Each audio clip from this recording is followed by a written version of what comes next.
on, guys? It's your boy Big Drip coming at you with another video with my co-host, my co-creator, dare I say, my friend. My name is Ty, TY for short. We are the Pop Culture Corner, and we're excited to give you our top 10. That's right. So today, guys, we're doing a top 10 list of things that we would like to see from the MCU going forward. Now that Marvel and Disney has rights to damn near every Marvel property, we thought it'd be fun to come up with a list of things we would like to see from the comics, or what we think is cool, whatever the case may be, that we would like to see in the MCU going forward. So I'm going to start us off with this bad boy, and my number 10 is the Venom Beyond storyline. Now, for anybody who's not familiar, the Venom Beyond storyline is where symbiotes come to Earth and they start taking over various different Marvel heroes, right? So at some point we see a Venom Deadpool and Iron Man, Captain America, and everybody's getting taken over by symbiotes, and they all have these really cool different designs and their powers. When a symbiote takes over, it kind of inherits that hero's powers, but kind of switches it up and makes it, implements it with the symbiote. So it's a really cool idea, and I would love to see something of, like, say we start with Spider-Man, right? And we see Black Suit Spider-Man, he manages to break out of it, Tom Holland breaks out of it, gets rid of it, but the symbiote goes ahead and it takes over somebody like Thor, right? Or like Drax or something. Now everybody's getting taken over because symbiotes are on Earth, and they're taking over all the heroes. Now Spidey has to figure out how to get rid of them. I think that'd be something really cool, and I think a lot of people would be digging it. Yeah. Number 9. Namor the Submariner in the MCU. And I would love to see resident Maxwell Lord or the Mandalorians, Pedro Pascal playing Namor the Submariner. So Namor, good choice. The Submariner, Namor Mackenzie. It's a fictional character appearing in American comic books published by Marvel.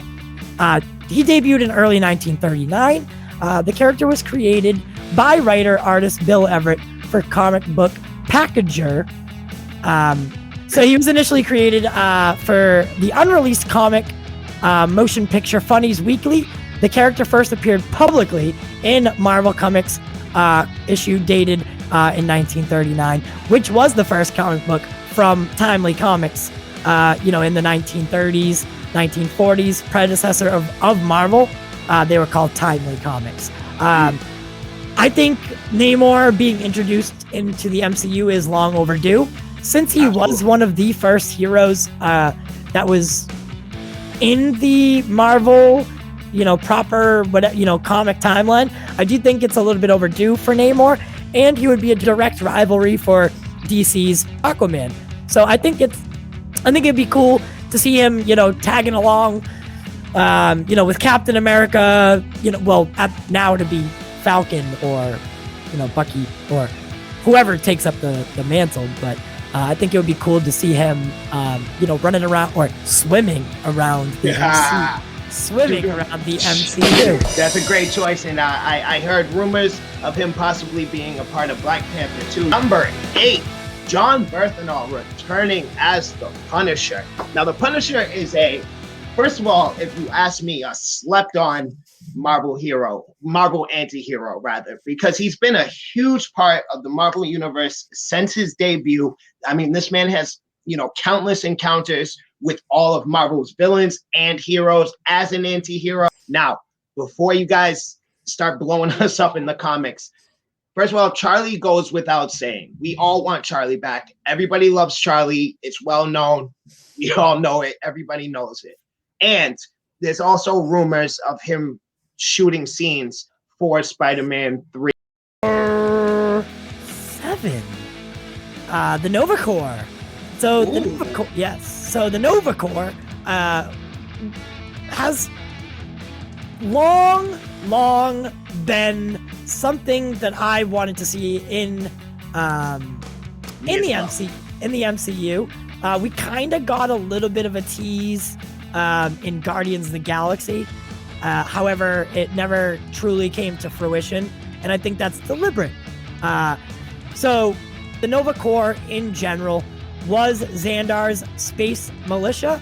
and their exploration division. So kind of like the Green Lantern Corps, but over at Marvel Comics. It consisted of over 500 soldiers, ranging in rank from corpsman to centurion. And its leader, Centurion Nova Prime, that's whoever, I know that's a mouthful. Yeah, that's a hell of a name. The Corps also had a regiment of Siphon Warriors, of which Powerhouse was one. Powerhouse is a character, for those who don't know, but more on that some other time. After the reformation of Xandar, the Nova Corps expanded its protective ring to include the entire Andromeda Galaxy and Earth. They were also known as the Xandarian Star Corps. Queen Adora, in the role of Prime Commandant, has ultimate authority of the Nova Corps. I've longed to see them again. I do think it's something that could do well in the MCU, especially now that they take the turn from the Infinity Saga to a more cosmic storyline, and they would couple well with things like Captain Marvel, the Guardians of the Galaxy, and Thor. So here's fingers crossed. That's right. Now, guys, with number, oh my goodness, I can't count. I forgot what number we were on. 6. Haha. Number 6, bringing it back down to earth. I would like some new X-Men and or new mutants. Now, please hear me out before you click off of this video. Now at this point, we have spent so many years. We were actually discussing it earlier today on the podcast. Make sure you check that out. Spotify.com, Pop Culture Corner, shameless plug. That Hugh Jackman has put about 15 years into the character of Wolverine. He's really put his heart and soul into it. On the same coin, we also have Sir Patrick Stewart as Professor X, right?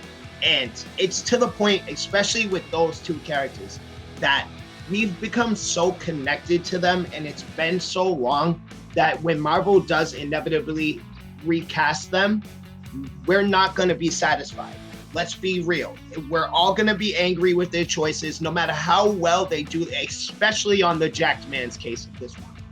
No matter how well the casting is, and no matter how well they write this character and bring him out, no, we're not going to be happy with the casting choice. That being said, I think it's time for the MCU to start a new road, right? With just new X-Men. There's been way too many X-Men movies from Fox that were just piss poor, and we need a fresh, new everything from mutants, right? So I'm talking characters like Legion, Kitty Pryde, people of that sort, your lesser knowns, maybe even a Jubilee, right? Nobody really likes Jubilee, but you know what I mean.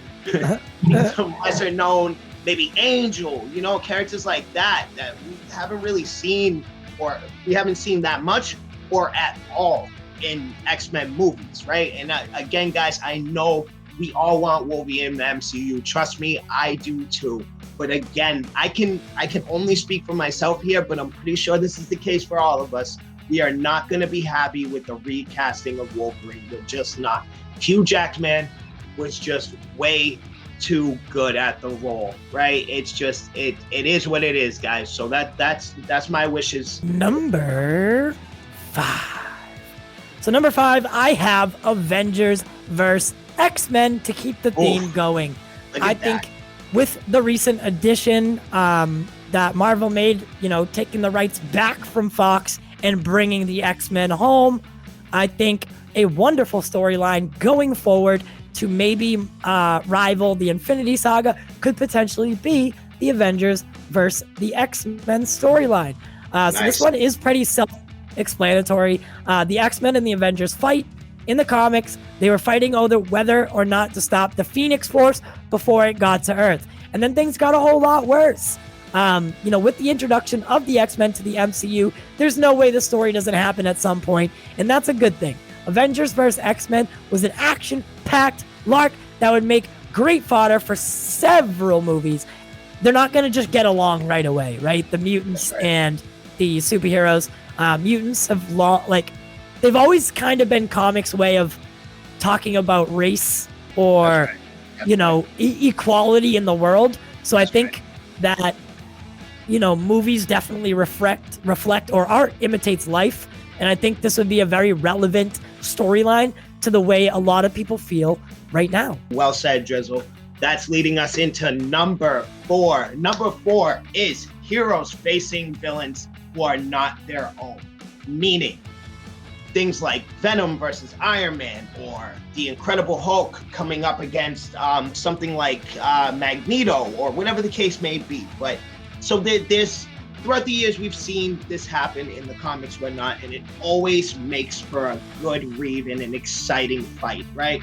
Now, a lot of times a hero's villain will directly match that hero, right? For example, we have Spider-Man and Venom, Ant-Man and Yellow Jacket, Black Panther and Killmonger, right, etc. So when you mix and match things up, you know, you put heroes against villains that aren't their own and they're not necessarily prepared for it, it makes things a lot more interesting, right? Adds a lot of pizzazz to the fight, throws some fire in the pit, really ups the stakes, right? So, you know, a big problem that a lot of us fans, including myself, have with the MCU is that their villains are very one note. You see them in one movie and they're the same difference of the hero, right? They're just the bad guy version. That's not very fun, usually. It's not very interesting to see, right? Marvel's villains up to this point have been very lame, with the exception of Thanos, Loki, Red Skull, and I like Ultron, but a lot of people don't. So I think this right here, my number 4, is a great way to fix that problem. And I think now that they have the rights to all these villains and heroes, they have no more excuses for bad villains, right? And it's getting to the point that the MCU's been around so long, and like, you know, Infinity War and Endgame were such a perfect ending to the entire story that it's going to be very easy for them to lose people's attention. So they need to do some things to really keep things interesting, fresh and new, and I think this is the perfect way to do that. If you switch things up and you know, you introduce villains and put them against heroes that people don't even know they would ever encounter each other, I think that's a perfect fix for this. So interesting. Yes, I like that. Number 3, Captain Britain in the MCU. Captain Britain, also known as Brian Braddock, is a fictional superhero that appears in British and American comic books published by Marvel. He first appeared in Captain Britain Weekly #1 in October of 1976, the beginning of a serial best remembered for runs by writer Chris Claremont, artist Alan Davis, and writer Alan Moore. Endowed with extraordinary powers by the legendary magician Merlin, and his daughter Roma, Captain Britain is assigned to uphold the laws of Britain. There are storylines in the Captain Britain lore where he is studying abroad and has several patrols with Spider-Man. I think this could be a cool addition and a way that Marvel could expand upon. Maybe not so. If you look at the MCU, all the heroes reside in the United States. or space. Or space. Yeah, it would be nice to see a hero that was based outside, because you have to think that crime does happen outside of the United States. Absolutely. So, According to the Hostel movies, Europe is not a fun place, and they're definitely in need of superheroes. yes, so I think that would be a great way for Marvel to expand. We know that they like to be ever-growingly diverse. Now, let's get some heroes that aren't based in the United States, and I think Captain Britain is a no-brainer. Number 2, with a well thought out and complex Dr. Doom. Now, Doom is a huge part and threat to the entire Marvel universe. Scratch that, multiverse. Dr. Doom is not a joke. He is not something you can play with, and he is not something to take lightly. Dr. Doom is very similar to a cockroach in that he simply will not die or go away. Now, if Thanos can get the treatment he got throughout the Infinity Saga, there is absolutely no reason Dr. Doom should be a one and done villain. It's just not right. And I can say with confidence, if they do pull that, like, I'm already mad that they pulled that one and done with Mysterio. But if you try that with Dr. Doom too, as well, on top of it, I promise you there will be fan outrage, and you're gonna hear some words from me, Mr. Mouse. So I suggest you take your time with Dr. Doom and make him a real threat. what I want is Kang to be our quote unquote big bad, with Doctor Doom in the shadows and him being our actual big bad that our heroes aren't even aware of yet. Not until the Fantastic Four come around 4 or 5 movies later. And by that point, his power will be great and he will really be a ginormous threat to the entire multiverse of Marvel. Fingers crossed. And if you can't tell already, I'm a huge Doom fanboy. Yeah, Doom is a very complicated, complex, and calculated character. That's so it right.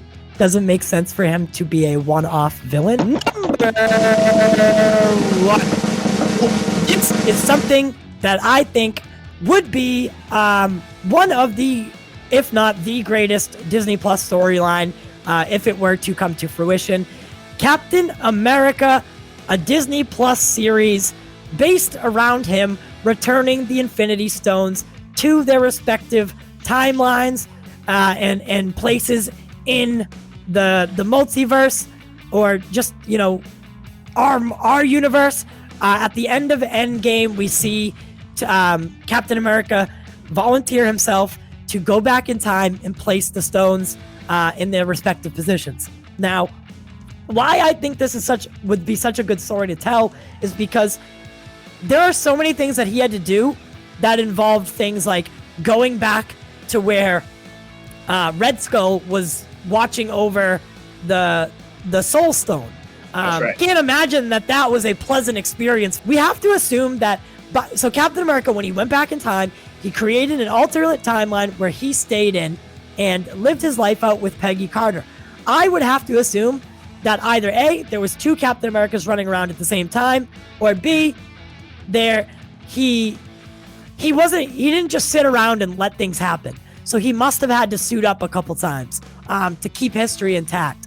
Now, I think this would be a great Disney Plus series because things like The Mandalorian, right? So now they have Luke Skywalker in their saga. This is big name, and this is what draws your general audience in. So I think bringing Captain America back from retirement to do a one and done kind of series is a smart choice. And with the recent news that Chris Evans could possibly be signing a new contract, I think this might be a perfect scenario. A series like this brings star-studded quality and content to your streaming service. It seems as if it's a no-brainer. Guys, this has been a presentation brought to you by the Pop Culture Corner. We air new content all the time, at least twice a week throughout the week. Our podcasts air on Sundays at 5:30 p.m. Eastern Standard Time on all major podcast platforms and YouTube. Please subscribe to the channel, ring that bell for notifications so you don't miss any of our new uploads. Plus, you get to see these beautiful faces all the time. We do it for you, and we do it for the culture.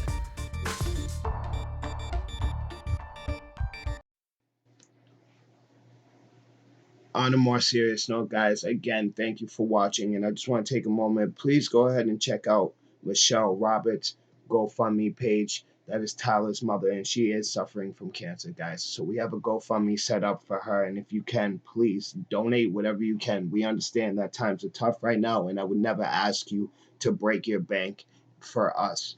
But if you do have the extra money, or if you don't have the extra money, share the link, spread the message, please, because I know we all understand how medical bills are and how quick they can add up. So, guys, again, thank you for watching and supporting us, and thank you for your consideration, because we do it for you, and we do it for the culture.